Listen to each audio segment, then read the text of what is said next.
चलिए भाई, शुरुआत करते हैं बच्चे आज के हमारे सेशन की। और आज यूनिट नंबर 1 के एमसीक्यू प्रैक्टिस हम लोग करेंगे बच्चे। दोनों ही लैंग्वेज में आपके एमसीक्यू होंगे। साइंटिफिक ऑफिसर बायोलॉजी के लिए यूनिट हमारी 1 कंप्लीट हो चुकी है हमारे बैच के अंदर। यूनिट नंबर 2 हम कंप्लीट कर चुके हैं। आज हम लोग पढ़ने वाले हैं, क्या पढ़ेंगे सर? यूनिट नंबर 1 के एमसीक्यू प्रैक्टिस सेशन। 2 सेशन हमारे हो चुके हैं, आज तीसरा सेशन है। उसके बाद ऐसे ही लगभग 4 से 5 सेशन मुझे कराने हैं, क्योंकि यूनिट 1 में 4 से 5 पार्ट है। आज तीसरा जो पार्ट है आपका, जो सिलेबस के अकॉर्डिंग उसके कुछ एमसीक्यू प्रैक्टिस मैं करवाऊँगा, कुछ आपको दूँगा बच्चे। तो ये आप लोग ये करते रहें। बाकी इतनी मैं एक्सपेक्टेशन करता हूँ, बुक्स आप सभी बच्चों ने मँगवा ली हैं। आप सभी बच्चों के पास में बुक्स पहुँच चुकी हैं, तो कोई समस्या की बात किसी प्रकार की आपको फ़ील हो रही होगी, मुझे नहीं लगता। चलिए भाई, तो क्वेश्चन आप सभी के सामने है, देखिए क्या है। इसने कहा एक कोई फॉरेस्ट वाला क्षेत्र है, जंगल वाला क्षेत्र है बच्चे, ठीक है?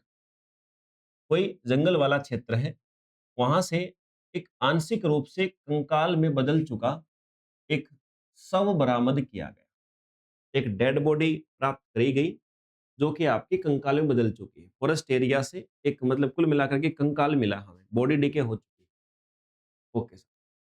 उसके जो पेल्विस रीजन है, जो श्रोणी वाला हिस्सा, पेल्विस क्या होता है? दो होता है। एक पेल्विस मतलब हिप वाला, हिप बोन वाला हिस्सा, पेक्टोरल मतलब ये कंधे वाला। तो पेल्विस में एक चौड़ा क्या है? सब प्यूबिक एंगल है।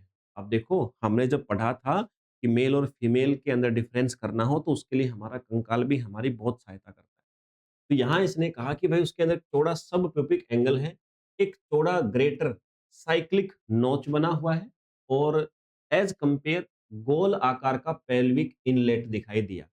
जबकि खोपड़ी में कंपेयर करें तो पतली पतली जो आपकी गिरा सुप्रा ऑर्बिटल रिड्ज और कम उभरा हुआ मोस्टोइड प्रोसेस।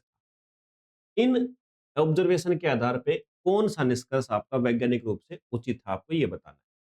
भाई, कंकाल की जो विशेषताएं हैं, पुरुष व्यक्ति के अधिक होने के अनुरूप है, या फिर महिला होने के हैं, या लिंग का अनुमान लगाना असंभव है, या फिर केवल कपाल से ही हम लोग निर्णायक रूप से पुरुष व्यक्ति का संकेत देते हैं। देखिए, आप लोगों ने कंकाल के आधार पे सबसे पहले हम ऑब्जर्वेशन जब करते हैं, तो हमें पेल्विक वाली जो बोन है ना, हमारा हिप वाली बोन, उसी के जो अलग अलग हिस्से हैं ना, उन्हीं हिस्सों के आधार पे हम लोग क्या करने की कोशिश करते हैं, उसी के आधार पे हम लोग ये करने की कोशिश करते हैं कि मेल है या फीमेल है, क्योंकि दोनों के हिप की जो अरेंजमेंट होती है उसमें डिफरेंस होता है। अब यहाँ पर क्या है, जहां भी ग्रेटर पेल्विक रीजन की बात आए, तो वहां पर ज्यादातर केस में फीमेल होने के चांसेस होते हैं। देख लेते हैं भाई, जो फोरेंसिक बायोलॉजिस्ट या एंथ्रोपोलॉजी में लिंग का निर्धारण करने के लिए जो पेल्विक का सबसे विश्वसनीय कंकाल का अंग माना जाता है, मैंने कहा था महिलाओं में प्रसव की आवश्यकता के कारण, भाई महिलाओं के अंदर उनको प्रेगनेंसी बच्चे को जन्म देना होता है, तो सब प्यूबिक एंगल जो होता है 90 डिग्री से अधिक चौड़ा होता है। ग्रेटर साइटिक नोच होती है, ये भी चौड़ा होता है, और पेल्विक इनलेट जो होता है वो भी गोलाकार होता है। तो इसके अतिरिक्त महिलाओं की खोपड़ी में सामान्यतः पतले जो है वो कपाल के लक्षण पाए जाते हैं, जैसे आपके कम विकसित सुप्रा ऑर्बिटल रिजेस, छोटा मोस्टोइड प्रोसेस पाए जाते हैं। तो इन सारे लक्षणों से पता क्या लगता है हमें कि वो कंकाल एक फीमेल का है। तो ऐसे हम केवल कंकाल से बता सकते हैं कि वो फीमेल का है या मेल का है। समझ में आ गई बात? चलिए सर, दूसरे क्वेश्चन पे आ जाओ। कुछ स्टेटमेंट दे रखी है, बोला है कि इनके ऊपर विचार करो। पहली स्टेटमेंट है, जो एपिडर्मिस का मतलब हमारी जो बाह्य स्किन होती है, स्किन की जो सबसे बाहरी लेयर होती है एपिडर्मिस, मुख्य रूप से केराटिन के लेयर और सल्क से बनी हुई, उसके अंदर क्या है, सेल बनी हुई है। सल्क मतलब सल्की टाइप की, स्ट्रेट आपके स्क्वेमस टाइप की। देखो, आपने टिश्यू पढ़े, जब टिश्यू पढ़े ह्यूमन के अंदर, तो आपने एपिथेलियल टिश्यू की कई टाइप पढ़े, कोई स्क्वेमस होता है, कोई आपका लेयर में होता है। तो यहाँ बोला है कि भाई, अब कोई भी जो हमें ऑर्गेनिज्म है, उसके अंदर एपिडर्मिस जो बाहर वाली त्वचा, उसमें मुख्य रूप से केराटिन की मात्रा, केराटिन की लेयर बनी हुई है, और स्क्वेमस एपिथेलियल सेल से बना हुआ है। दूसरा है, मेलेनोसाइट जो है मुख्य रूप से एपिडर्मी की जो बेसल लेयर होती है उसमें स्थित है, और डर्मिस में पसीने की ग्रंथियां पूरी तरह से अनुपस्थित है, और डर्मिस में जो कनेक्टिव टिश्यू है, ब्लड वेसल्स हैं, और जो सेंसरी रिसेप्टर हैं, वे हैं सारे। तो अब बताओ, यहाँ पर इनमें से कौन सी स्टेटमेंट करेक्ट है? किसके बारे में है ये? ह्यूमन स्किन के बारे में। 4 बातें बताई हैं, बोला कि बताओ ह्यूमन स्किन के बारे में कौन-सी बातें गलत हैं? भाई यहाँ देखो, एक आपको जो दिख रहा है, जो थर्ड वाला ऑप्शन दिख रहा है आपको यहाँ पे। थर्ड वाले ऑप्शन में आपको जो ग्लैंड्स आपके क्या है एब्सेंट इसने बोला है। तो थर्ड वाला हटा करके कौन से ऑप्शन बच गए? पहला, दूसरा, चौथा। 3 ऑप्शन बच गए ना, यही आपका आंसर रहेगा और आगे देखोगे तो यहाँ पर भी आपको ए वाला ही आंसर देखने को मिलेगा। मतलब हमारी स्किन के बारे में और सारी बातें सही है कि भाई केराटिन की लेयर होती है, स्क्वेमस टिश्यू होते हैं। Melanocytes primarily basal layer epidermis में होते हैं। Sweat gland are completely absent. Sweat gland absent नहीं होती, स्वीट ग्लैंड पसीने वाली ग्रंथियाँ तो प्रेजेंट होती हैं, ध्यान रखिएगा इस बात का। ठीक है। तो आंसर ये आ जाएगा, आप करेंगे बिल्कुल अच्छे से। अब तीसरा क्वेश्चन है, hair recovered from a crime scene can provide useful forensic information even if nuclear DNA profiling is unsuccessful. इसने कहा कि जो बाल हमें मिले हैं ना, उन बालों के अंदर न्यूक्लियर डीएनए मान लो नष्ट हो चुका है, क्योंकि पहले नष्ट होता है, जल्दी नष्ट होता है। फिर भी हम वहाँ से बहुत सारी इन्फॉर्मेशन इकट्ठा कर सकते हैं।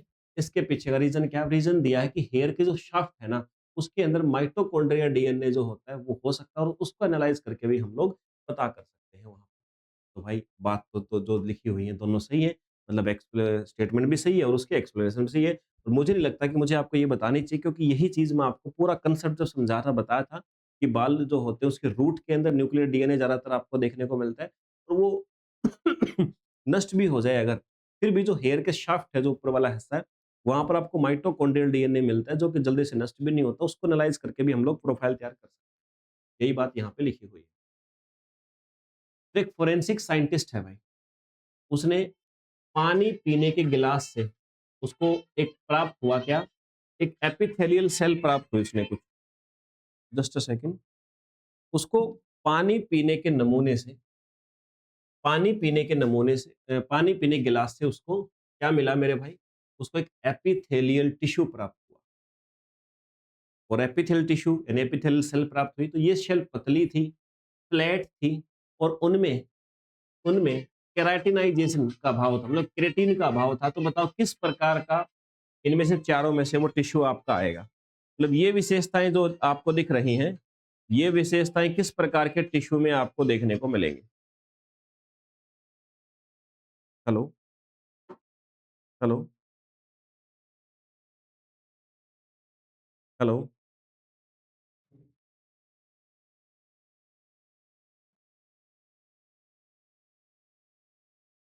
तो सही आंसर क्या आएगा बच्चे इसका? सही आंसर क्या होगा सर?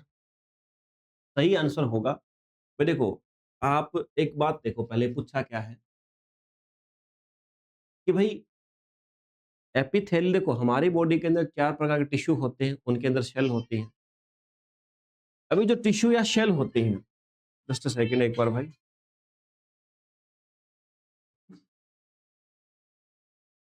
हेलो, जी बताइए। जी नमस्कार, बताइए।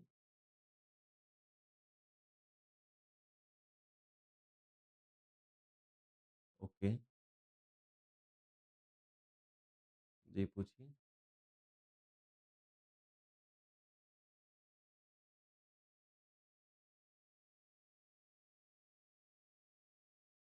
नहीं, उसके अंदर मोस्टली सिलेबस आपका 80-90% हो चुका है, तो रिकॉर्डेड फॉर्म में मिलेगा और जो बचा हुआ वो अभी लाइव क्लास चल रही है उसकी। कवर हो जाएगा, इतने में आराम से हो जाएगा क्योंकि मोस्टली बच्चे 2 से 3 महीने की तैयारी करते हैं लास्ट में। जी।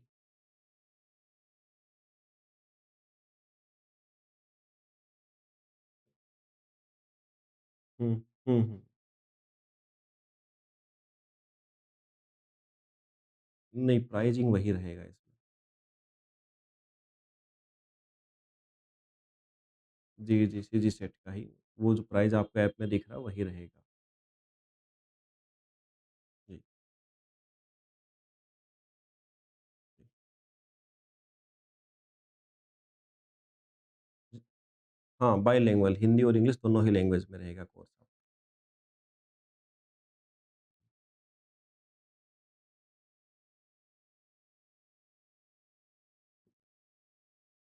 जी, जी।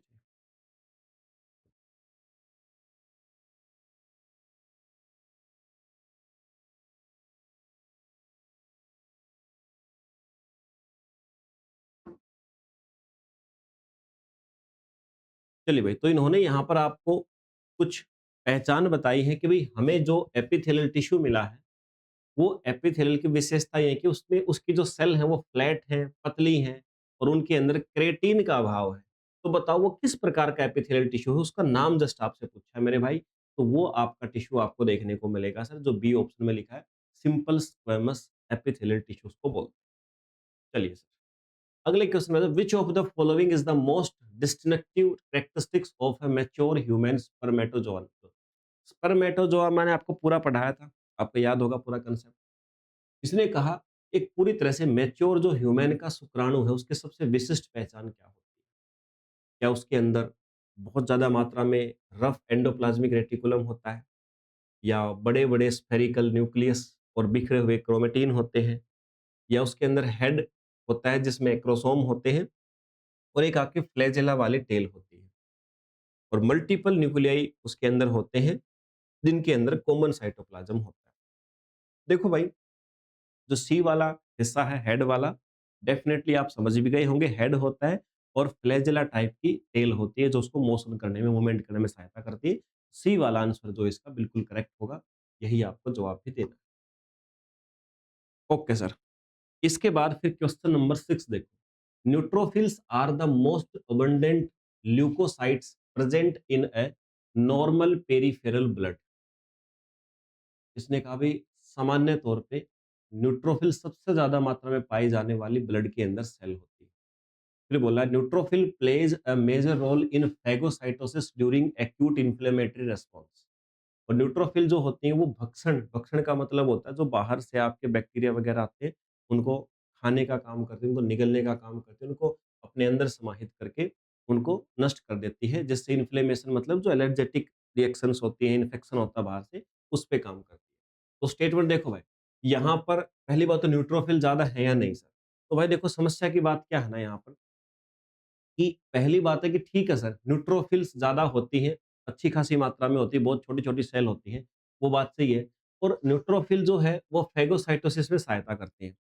स्टेटमेंट दोनों सही हैं, लेकिन इसका मतलब ये जो दोनों स्टेटमेंट मैंने आपको बताया ना, अच्छा एक चीज़ और देखो, एक मिनट, इसने बोला कि ये इन्फ्लेमेटरी में रिस्पॉन्स करती है। नहीं भाई, इसमें गड़बड़ है। स्टेटमेंट जो 1 है ना, 1 मिनट रुको, इन्फ्लेमेटरी में हमारी यस, यस करती है उसमें। तो स्टेटमेंट 1 तो देखो एग्ज़ैक्टली सही है, स्टेटमेंट 2 की बात करें तो यहाँ पर भी जो हमारे पास इन्फेक्शन वाली क्रियाएँ होती हैं, जैसे कई बार मान लो किसी चीज़ ने काट लिया छोटा-सा, तो जैसे खुजली करते हो रेड-रेड हो जाता है, वो रेड-रेड होता है ना, तो ये सेल दौड़ करके जाती है उस जगह पे और वहाँ पे इन्फेक्शन से लड़ती है। इम्यूनिटीज़ बढ़ाती है वहाँ पे, इम्यून सेल को लेकर के जाती है। तो ये दोनों ही बातें बिल्कुल सही हैं कि ये न्यूट्रोफिल काम भी करती हैं, फैगोसाइटोसिस भी करती हैं और सबसे ज़्यादा भी हैं, दोनों बात सही है। लेकिन पहली बात की दूसरी बात कोई एक्सप्लेनेशन नहीं करता है, तो यहाँ पर आएगा डी वाला आंसर। डी वाला आंसर आ जाएगा, पढ़ लीजिएगा। उसके बाद 7वां क्वेश्चन है बच्चे, कॉलम 1 को कॉलम 2 के साथ मैच करना अपन ने, कि भई जो फोरेंसिक इम्पोर्टेंस के हिसाब से मैच करो। देखो भाई, यहाँ लिखा बालों की जड़, हेयर रूट्स। हेयर रूट्स के अंदर क्या होता है? अब शायद आप जानते हैं सर, बालों की जड़ के अंदर हमें न्यूक्लियस वाला डीएनए मिलता है। हेयर शाफ्ट के अंदर माइटोकॉन्ड्रिया वाला डीएनए मिलता है। यानी पी का तीसरा आ जाएगा, आर का दूसरा आ जाएगा। तो देख लो कहाँ पे, कहीं पर है क्या आपके सामने? पी का तीसरा, आर का दूसरा, ये देखिए, ये ऑप्शन नंबर ए आप सभी को दिखाई दे रहा है। समझ में आ गई बात आप सभी को? ओके भाई।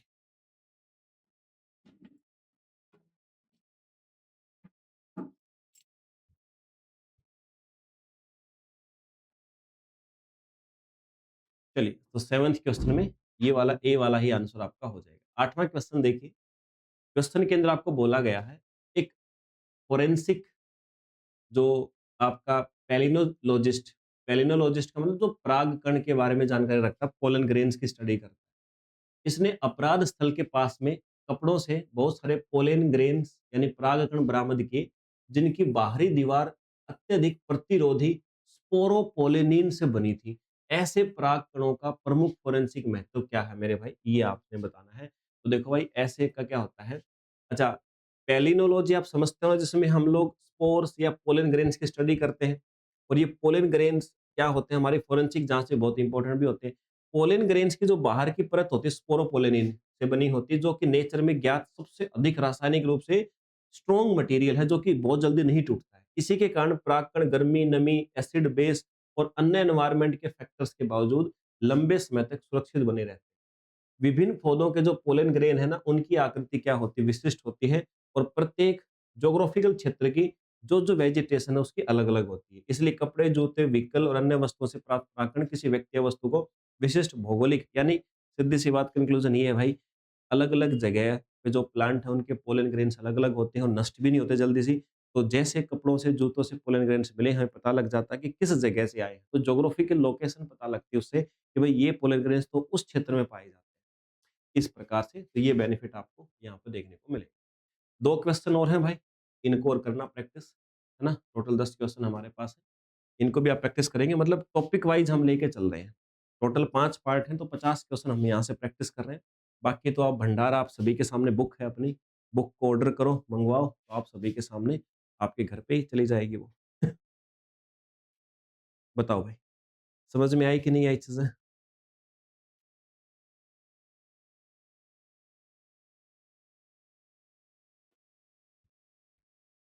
चलिए सर, ठीक है भाई, तो रखते हैं सेशन आज का यहाँ पे। तीसरी यूनिट फिर शुरू करेंगे बहुत जल्दी ही। अभी 1-2 सेशन और लगाएँगे। धीरे-धीरे करते रहो प्रैक्टिस।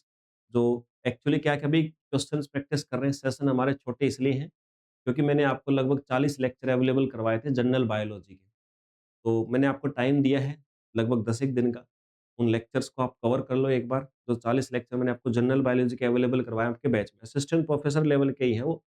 तो क्या होता है कि जब आप फोरेंसिक पढ़ते हो तो थोड़ा बहुत वो जानकारी होना, तो कांसेप्ट को सीखना आसान हो जाता है। ठीक है? और वो यूटिलाइज़ भी होते हैं। अब जिस बच्चे की जनरल बायोलॉजी कमज़ोर है तो फोरेंसिक में दिक्कत आती है। तो जनरल वाले भी लेक्चर अवेलेबल करवा दिए, फोरेंसिक वाले हमारे चल ही रहे हैं सारे। चलिए बच्चे, तो रखते हैं हमारे सेशन को यहाँ तक। मिलते हैं फिर नेक्स्ट क्लास में। जय हिंद।